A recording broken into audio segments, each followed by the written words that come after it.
43 concerts and 2 world trips, but finally the superfan has met his superstar. The object of the attention is rock star David Bowie. Since 1972, bookshop manager Neville Judd from Southampton has quite literally followed his every move.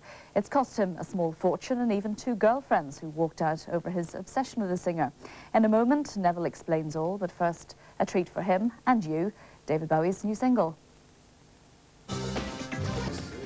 Enjoying that with us now, Neville Judd, which is a little of the Bowie memorabilia that he's built up over the past 25 years. Surrounded here by albums, dresses, caps, all the rest of it. All sorts of things. Is it a healthy obsession for you? It's a very healthy obsession, something I enjoy greatly, yeah. What is it that makes David Bowie so special for you?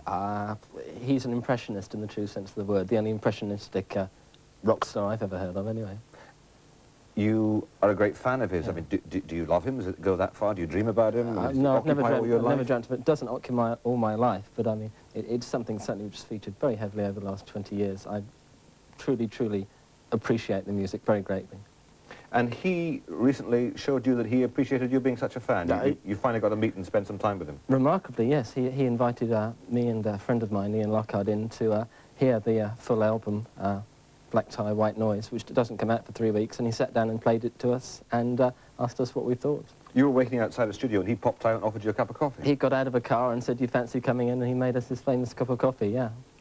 And here's the picture of the two of you. You got to chat to him for quite a while? Yeah, about 45 minutes. He's just signing a few things there for us on the morning, that's right. There are only 3 of us in the studio. So after 20 years, you finally get to meet this guy and talk to him properly. What was it like? It was great. I mean, he's very charming. I think perhaps something that a lot of people don't appreciate. He's got a proper idea of his own worth, and he makes self-effacing remarks all the time. He's very humorous. And he gave you an exclusive preview of the album. He did indeed, and it's a great album as well. It's a good single, isn't it? I think it's excellent. Well, as it happens, we're David Bowie fans as well. Oh, really? Not quite as big as you are. We haven't got to the same level. You've got any of these things here? How do you feel he's changed over the years? I think you can really see by going through his albums how he's changed. It's quite interesting now that he's delving back into his past and picking on ideas which he threw up and other people have mutated through the years, and now he's picking up on their ideas. It's a constant referral process. It's gone full circle. It has gone full circle. There wasn't at any period that you sort of went off him, was there? No. Or didn't admire his work just as much? No, not at all, no. I've always enjoyed every single album he's put out. You know that, and you've got most of them here, I have to say, and some very rare ones. The Man Who Sold the World, a very rare one there. The first, for his first album there. Here's a copy of Interview magazine, personally signed by him. That's when he's actually signing there that you saw in the photo you put up, that's right. I know there'll be lots of people out there who'll be desperate to get their hands on it. Well, they can't have it. It's mine. You know that some fans get so obsessive that they can make life actually difficult for the superstar. Well, that's right. They can, you know, there have been murders actually, and assaults and all the rest of it.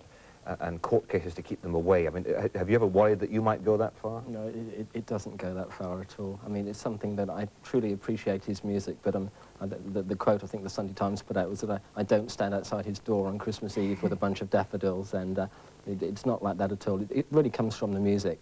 Was he cautious about talking to you? I mean, when he let you in, did he sort of worry what kind of a fan you were? He was with Coco, his assistant, and they genuinely know Ian and myself, and they recognised us, and there were no other fans. Yeah, Ken Bundy and him and his wife have, over the years, made lots of costumes that we've dressed up in and had lots of fun. This is actually from the cover of Ashes to Ashes.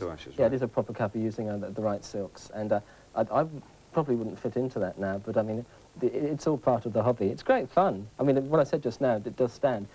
David himself does have a really good sense of humour, and he knows about all of this. He thinks it's very funny. Did you give him any criticism? Did you say, you know, I didn't like such and such or whatever? I had no idea what the album was going to sound like, and although I like all of his albums, the period in the late 70s, 76 to 80 was probably his best.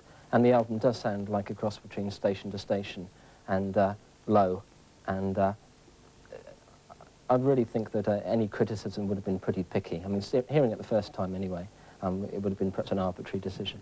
What about the 2 girlfriends that walked out? This unfortunately, was a slight exaggeration. I was asked whether I always put my social life before Bowie, and I said no, and one thing led to another, and they decided that I'd lost the famous 2 girlfriends. I was just wondering if it was the 2 girlfriends at the one time, perhaps, that caused the problems.